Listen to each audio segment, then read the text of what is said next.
तो नमस्कार, जय हिंद, जय भारत दोस्तों। और मैं सुनील कुमार एक बार फिर स्वागत करूंगा आप सभी का अपने channel gardening with Sunil Uttarakhand Dehradun से। तो दोस्तों, इस प्लांट को आपने पहचाना हो या नहीं। इस प्लांट का जो साइंटिफिक जो इसका नाम है वो है डिमोफोर्थेका। इसको डिमोफोर्थेका का प्लांट कहते हैं। वैसे आम भाषा में इसे अफ्रीकन डेजी या केप मैरीगोल्ड कहा जाता है। तो केप मैरीगोल्ड, अगर हम इंडियन में इसको भाषा कहें तो हम यहाँ पर ज़्यादातर हम इस प्लांट को जानते हैं केप मैरीगोल्ड या फिर अफ्रीकन डेजी के नाम से। कई आम भाषा में लोग इसे डेजी का प्लांट भी कहते हैं। तो एक अच्छा फ्लावर देने वाला प्लांट है, अच्छे फ्लावर करता है मगर सीजनल फ्लावर करता है। और प्लांट जो है वो आपका पूरा साल चलता है, मतलब पूरे साल इसके प्लांट आपके चलेंगे अगर आप केयर ढंग से कर पाए। क्योंकि ये प्लांट आपका बीज से भी होते हैं, सीडलिंग भी इसकी होती है और साथ में आप इसकी कटिंग भी लगा सकते हैं। मगर कटिंग लगाएंगे तो प्रॉब्लम ये रहती है कि कटिंग आपकी अभी लगा के आप ग्रो करेंगे और फ्लावरिंग करेगा ये आपके नेक्स्ट विंटर में, आने वाले विंटर जो अगले साल नहीं, इसी साल जो हमारा विंटर आएगा उसमें ये फ्लावरिंग करेगा। मगर तब तक इसके प्लांट बहुत ज़्यादा बढ़ जाते हैं, बहुत लंबे हो चुके होते हैं। तो ज़्यादातर लोग इसकी सीडलिंग ही लगाना पसंद करते हैं। हम दोनों मेथड से लगाते हैं, सीडलिंग भी करते हैं और कटिंग से भी लगाते हैं। क्योंकि जो कटिंग के प्लांट लंबे हो जाते हैं उन्हीं प्लांटों की फिर दोबारा कटिंग करके फिर उन्हीं से हम इन प्लांटों को दोबारा भी लगाते हैं। तो दोस्तों, काफ़ी लोगों की क्वेरी थी कि सर डेजी या अफ्रीकन डेजी के प्लांट को फूल खिल जाएं तो उसके बाद दोबारा जो फूल आते हैं वो छोटे हो जाते हैं, फूल का साइज़ बराबर नहीं आ पाता है। तो देखिए, दो चीज़ होती है। सबसे पहले जब आपके फूल खिल जाते हैं इस टाइप से, अगर आपने इसके बीज बनाने हैं तब आप इस टाइप के फूलों को रख सकते हैं। क्योंकि इसके जो सीड बनेंगे वो यहीं अंदर बनेंगे, इसी में इसके सीड बनते हैं। और वो कब आपने रखना है वो रखेंगे आप जब इसके फ्लावरिंग, आपके जो अप्रैल एंड में जाके इसकी जो फ्लावरिंग होगी उस टाइप के फ्लावर को आप पेड़ में ही रहने दीजिए और पेड़ में ही सुखाइए उसे। फिर आप उसको कलेक्ट करके रख सकते हैं, किसी ड्राई जगह पे रख लीजिए और इससे आपके इसी फूल में जो सीड हैं वही आपको अगले अगस्त सितंबर में आप उसकी सीडलिंग कर लीजिए और आपको नेक्स्ट सीजन में इस तरीके का ये नए प्लांट, बेबी प्लांट आपको मिल जाएंगे। तो टॉपिक की बात करें कि जो हमारा अफ्रीकन डेजी है या केप मैरीगोल्ड है, इसमें दोबारा फ्लावरिंग वही साइज के और वही चाहिए। और क्योंकि देखिए, इसके जो हमने ये फूल तोड़े हैं, आप देखेंगे यहाँ पे हमने जगह जगह से इसके फूल की कटिंग करी है। जो फूल खिल चुके थे उनको काट दिया हमने। तो इससे क्या होगा, प्लांट की आपकी नई ग्रोथ है आनी शुरू होगी और नए प्लांट आएंगे, नए कली आएंगे। मगर कलियों का साइज़ जो होगा वो छोटा होता है, फूल भी छोटे होने लगते हैं। वो कारण क्या रहता है कि हम प्लांट की ग्रोथ पे ध्यान देते हैं मगर फूलों की ग्रोथ पे ध्यान नहीं देते। क्योंकि जब प्लांट का परिवार, कहने का मतलब है ब्रांचेस बढ़ेंगी, फूल बढ़ेंगे, तो उसका खाने पीने का जो सामान है वो भी उसे ज़्यादा लगेगा। चलिए एक चीज़ और दिखा देता हूँ आपको। ये देखिए, इसमें यहाँ पर आप देखेंगे तो ये देखिए मकड़ी है या कीड़ा लग चुका है। तो इस टाइप के अगर आपके कीड़े लगते हैं तो इसे आप हाथ से हटा दीजिए। जब परिवार बढ़ेगा तो आपको इसको खाना पानी भी ज़्यादा देना पड़ेगा। कहने का मतलब है, आप गोबर की खाद देते हैं या कोई भी खाद देते हैं, वो खाद भी देंगे, साथ में कुछ एक्स्ट्रा भी इसको देना पड़ेगा जो क्विक रिएक्शन करे, क्विक इसको कंपोस्टिंग हो, क्विक इसमें इसकी न्यूट्रिशन को बढ़ाए और क्विक इसमें फूल लाए। मतलब हमें जो भी चाहिए वो जल्दी चाहिए। क्योंकि हमारे जो सीजनल प्लांट रहते हैं उनका जो टाइम रहता है, फ्लोरिंग का टाइम रहता है, वो शॉर्ट रहता है, छोटे टाइम तक चलते हैं।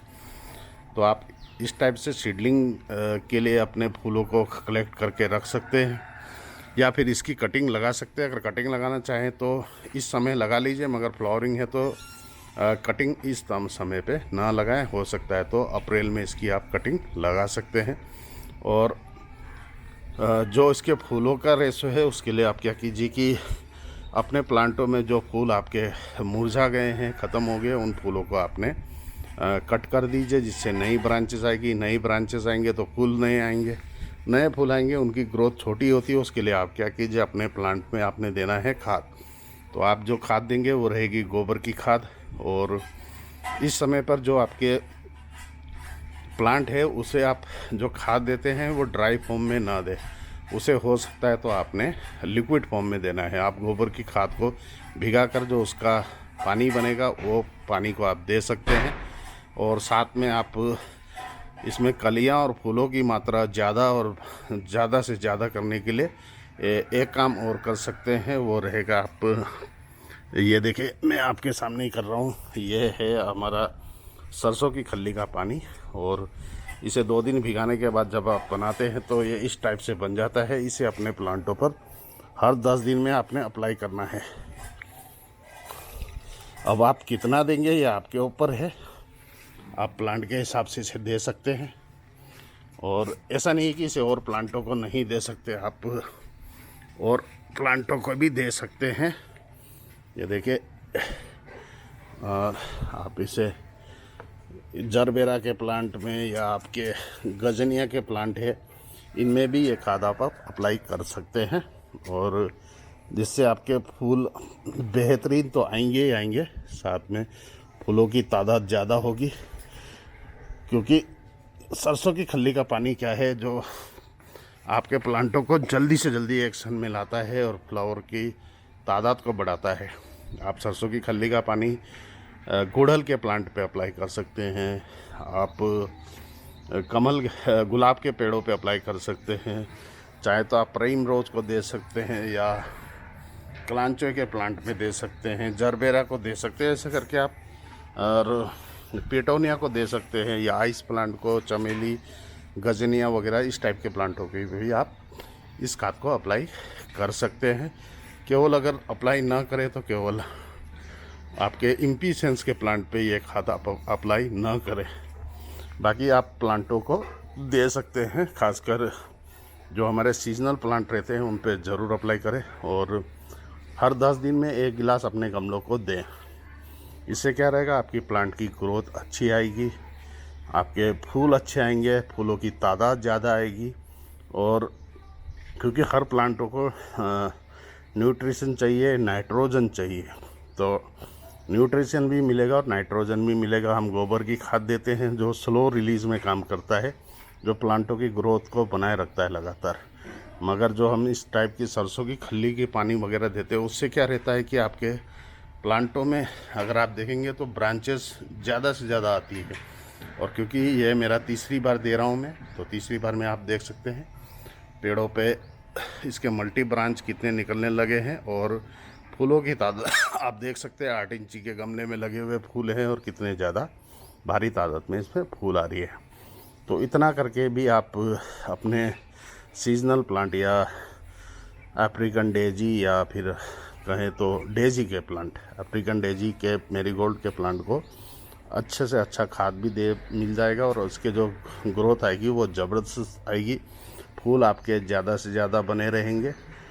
अगर आपके पास इस टाइप की सरसों की खल्ली का पानी वगैरह ना मिले तो आप स्लो रिलीज़ के लिए एनपीके की खादों का इस्तेमाल कर सकते हैं। अब आप बोलेंगे कि एनपीके की खाद कौन सी देनी चाहिए, तो आप एनपीके 15-15 ले सकते हैं या एनपीके 19-19, इन दोनों में से कोई भी खाद आप दे सकते हैं। नहीं तो सरसों की खल्ली बेस्ट है आपके प्लांटों के लिए। तो आज के वीडियो में जो मेरी क्वेरी थी, जो लोगों ने पूछा था कि फ्लावर के साइज़ छोटे हो गए हैं, कलियों कम हो गई है, तो ये आप प्रोसेस करेंगे तो आपको कलियों की मात्रा ज़्यादा से ज़्यादा मिलेंगी, और आपके फूलों के साइज़ रहेंगे वो इतने तो है, इससे भी बड़े आपके फ्लावर आएंगे अगर आप कंटिन्यू इस प्रोसेस को 3 बार कंप्लीट कर दें। हर 10 दिन में दीजिए। और अगर आपके उधर सूखा ज़्यादा हो गया है, टेम्परेचर ज़्यादा गर्म हो गया है, तब आप 15 दिन में 1 बार ज़रूर दें। तो मिलता हूँ अगली वीडियो में, तब तक के लिए अपना ढेर सारा प्यार बनाए रखिए। जय हिंद, जय Bharat, Vande Mataram, bye bye, take care.